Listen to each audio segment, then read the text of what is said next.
Justamente para poder entender qué sucedió hoy y cuáles son los índices que presentó el INEGI, saludo con mucho gusto a Rodolfo Ostolasta, quien es subdirector de estudios económicos de Citibanamex, y tratar de entender si son o no al final del día, Rodolfo, buenas noticias. Parecería que entonces se aproxima a la cifra que se había presentado por parte de Banco de México para cerrar el año, ¿no? ¿Cómo le va? Muy buenas tardes. Enrique, un verdadero placer estar contigo y con tu auditorio. En efecto, nosotros hemos tomado muy bien esta cifra, sobre todo porque la inflación sigue bajando. Teníamos una base de comparación en el primer semestre del año que nos ayudaba mucho a ver decrementos rápidos en la inflación, pero esa base de comparación baja ya se ha terminado y como bien mencionabas, lo que hemos visto con este dato de la primera quincena de septiembre estuvo muy relacionado sobre todo en la parte subyacente con el tema de la educación.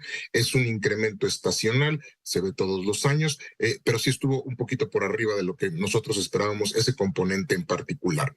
Y como bien mencionabas, la caída en el precio de energía, sobre todo del gas LP, eso fue lo que contuvo en buena medida a la inflación no subyacente.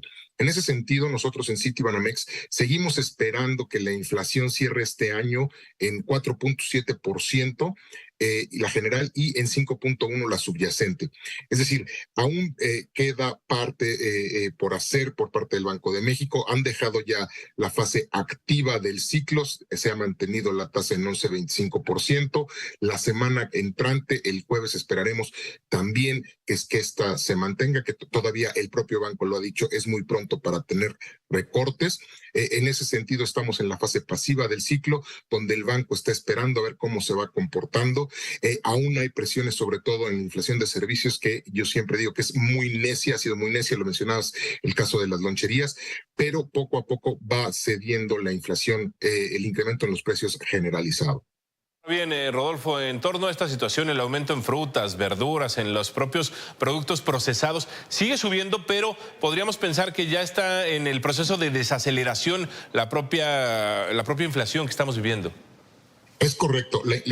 Que la inflación se detenga no quiere decir que los precios van a bajar. Por el contrario, lo que estamos diciendo es que ya no van a subir al mismo ritmo que traían. Recordemos que llegamos a ver inflaciones bastante altas, no como en el caso de Estados Unidos, que sí llegaron a los doble dígitos, pero aquí sí las llegamos a ver. En la parte del sector primario, sobre todo, como gran parte de la producción en México depende de la agricultura de temporal, de las lluvias, eso implica que los precios sean totalmente cíclicos. Entonces, cuando es época de cosecha, encontramos que los precios bajan. Cuando no es época de cosecha, los precios suben, porque normalmente eso se cubre, si bien con la otra parte del ciclo del otoño-invierno, del primavera-verano, si no se puede cubrir con eso, se cubre con importaciones, ¿no? Y en ese sentido también la fortaleza del tipo de cambio nos ha favorecido, porque las importaciones son relativamente más baratas que si las comparamos con con algún otro momento histórico. Sí, vamos en buen camino, la inflación está cediendo, ya no está creciendo tanto, está creciendo 4.4% anual, lo cual es una buena noticia. Sin embargo, aún se encuentra fuera del rango del intervalo que tiene el Banco de México, que es entre el 2 y el 4%, y hay que seguir esperando a ver cómo poco a poco continúan bajando el ritmo del incremento de los precios. ¿Cree que estamos entonces en camino, justo en este techo de rango que habría planteado Banco de México, de cerrar cuando mucho el año en un 4%? Estamos todavía casi medio punto porcentual. ¿Habría posibilidades de que eso suceda? Nosotros creemos que para fin de año vamos a estar todavía fuera del rango, vamos a estar todavía en 4.7%, la inflación de diciembre año con año. ¿Por qué? Por este tema de la base que ya platicaba, pero también por la propia dinámica de los precios. Creemos que vamos a converger al intervalo del Banco de México a finales de 2024 o principios del 25. Y esto también tiene mucho que ver con el impulso fiscal que se va a dar el año entrante, de acuerdo al paquete económico que se presentó la semana pasada, porque esta política fiscal expansiva va en contra de lo que está buscando la política monetaria, que es restringir el consumo. Entonces, por ese lado, la política fiscal va a dificultar el trabajo del Banco de México durante el siguiente año. Ya lo veremos la semana que entra, a ver si nos mencionan algo sobre este tema en el comunicado, y si no, pues esperar hasta las minutas. ¿Qué tanto podría impactar asuntos como lo de los ferrocarriles, la interrupción de la cadena de suministros, lo que está pasando en las fronteras, para poder impactar directamente en el proceso inflacionario?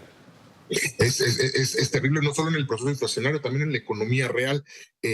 La huelga de los trabajadores en Estados Unidos, que si bien todavía está muy contenida y digamos que es pequeña, incluso pensando en el sindicato, en el total del sindicato eran por ahí del 10% de trabajadores del total de la Unión los que estaban en huelga, que se detengan, por ejemplo, los trenes por el tema de la seguridad de los migrantes, a mí me parece una decisión muy humana, pero que pone en peligro las cadenas globales de valor. La industria automotriz lo que está diciendo es después de la pandemia y ahora que está muy fuerte la demanda de autos es permítanos llevar nuestros autos de maneras más eficientes, el tema de la seguridad en las carreteras para otro tipo de manufacturas, estas manifestaciones que hemos visto lo ponen de manifiesto, y el cierre como tal de Eagle Pass, por ejemplo, sí es un tema importante en el sentido de que las mercancías de México a Estados Unidos están pasando a cuentagotas y no se están aprovechando estos momentos, por ejemplo, de la huelga, que nos permitirían aumentar nuestra participación en las exportaciones.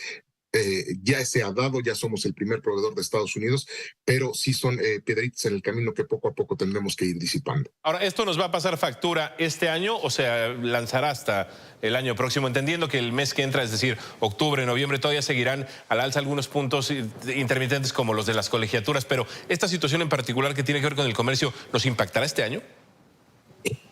Yo creo que no, yo creo que todavía este año vamos a tener buenos números de comercio, nos está pegando mucho más el tipo de cambio, ya lo vimos con los datos de las exportaciones por el lado de las cuentas nacionales que tuvieron una reducción en el segundo trimestre, mientras las importaciones siguieron creciendo, es decir, la manufactura norteamericana ha estado muy estancada y nosotros estamos esperando, el mercado en general está esperando que esto se desacelere el año entrante, entonces vamos a ver sin duda un efecto mayor el siguiente año porque además al reducir el diferencial de tasas entre la FED y el Banco de México, lo que vamos a tener o lo que estamos esperando es que haya algún impacto en el tipo de cambio que encarezca las importaciones y que favorezca las exportaciones. Pero en ese sentido sí, el efecto yo creo que lo vamos a ver hasta el año que entra, sobre todo en la parte de precios. Muy bien, Rodolfo Ostolasta, gracias por estos minutos. ¿Le parece que vamos al habla y en unas semanas platicamos a ver cómo van las cosas? Estoy a tus órdenes, Enrique. Un placer estar contigo y con tu auditorio. Gracias y muy buenas tardes.